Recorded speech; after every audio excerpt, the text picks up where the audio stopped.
The Quran time after time showcases that prophets and imams are succeeded by members of their families.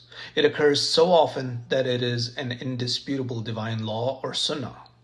With regard to the concept of imamat in the Quran, in a general sense, the imamat refers to divinely appointed leadership in religious matters in a hereditary line of descent from the family of the Prophet. The word imam in Arabic is derived from the Arabic root amama, which means to come before, from which the words and ummah are derived. The meaning of the word imam is leader, guide, example, model, or path, and it appears 12 times in the Quran. The general meaning of imam is leader or guide, in the sense of the one who comes before the people and leads them. Sometimes the word imam can mean book, if the said book performs the function of guidance or leadership.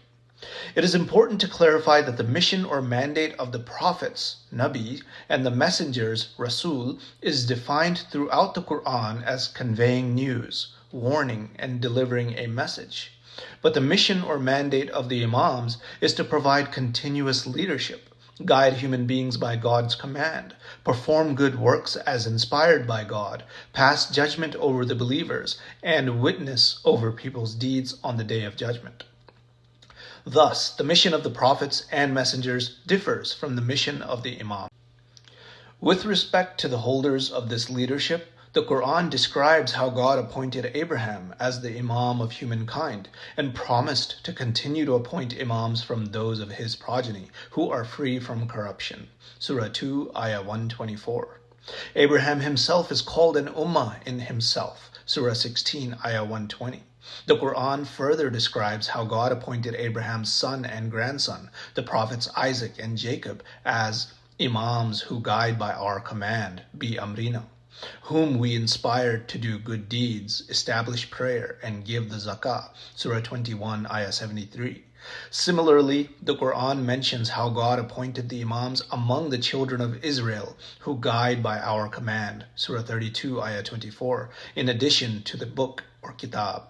Apart from actual mention of the word imam, several Quranic terms and themes speak to the concept of imamat in the sense of divinely appointed leadership in the hereditary line of descent from the family of the Prophet.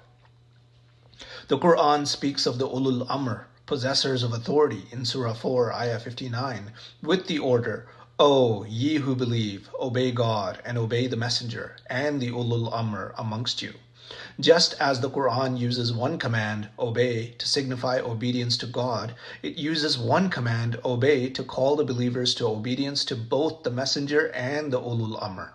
This demonstrates that the level of authority and degree of obedience due to the messenger and the ulul amr is the same level. The believers are also instructed to refer their disputes and disagreements to the messenger and the ulul amr, Surah 4, Ayah 83.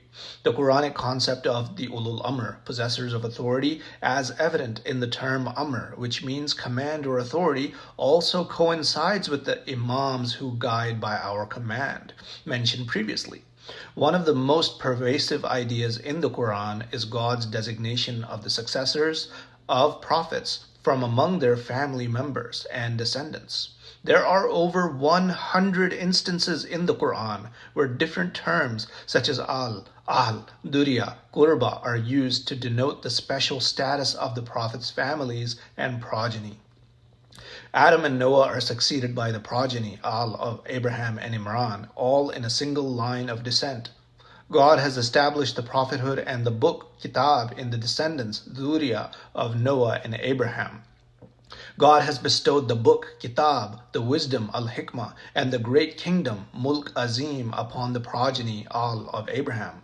Abraham became a prophet and imam as a direct descendant of Noah, who himself was a direct descendant of Adam. Abraham's sons and grandsons were appointed as imams who guide by God's command. After God granted his request, Abraham was succeeded by Ishmael and Ishmael's direct descendants, Dhurriya, whom the Quran calls a nation, ummah, submissive to God. Abraham is also succeeded by Isaac, and Isaac by his son Jacob. The prophets of Israel all descend from Jacob. Joseph was chosen and favored by God like his fathers before him, as God's favor upon the house all of Jacob. God answers Moses' prayer and appoints for him his brother Aaron as a deputy or wazir from his family, Al. David is appointed as the Khalifa of God in his role as judge to give hukum. God appoints Solomon, David's son, as his heir, Warith, and both of them were given knowledge from him. God answers Zechariah's prayer to appoint his son, John, as his heir, Warith, and the inheritor of the family, Al of Jacob. In general, God has chosen and guided the fathers, descendants, and brethren of the previous prophets and messengers to the straight path.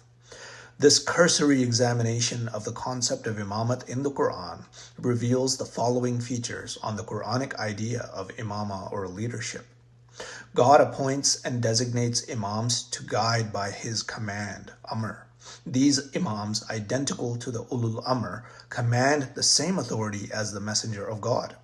Prior to Prophet Muhammad, God appointed the imams from the families and descendants of previous prophets, particularly Abraham. God consistently favored specific descendants of prior prophets with the book, the wisdom, the inheritance, the kingdom, and the guidance. As we conclude, it should be noted that the Quran mentions in a number of places that the method or law, sunnah of God, is never altered and remains the same from age to age. Surah 33, Ayah 62 says, "Such is the law, sunnah of God, concerning those who passed away before, and never shall you find in the law of God any change." This is why whenever there is a succession to a prophet, whether it is another prophet or an imam, it is always from that prophet's family. Finally, if God consistently designated the successors, guides, and imams from the family descendants of the prophets before Prophet Muhammad, why would this law or sunnah of God suddenly change after Muhammad? In this regard, the late respected scholar of Islam, Wilfred Madelung, wrote, "Insofar as the Quran expresses the thoughts of Muhammad, it is evident that he could not have considered Abu Bakr his natural successor or have been pleased by his succession. He could not have seen his succession essentially other than in the light of the narrations of the Quran about the succession of earlier prophets, just as he saw his own mission as a prophet.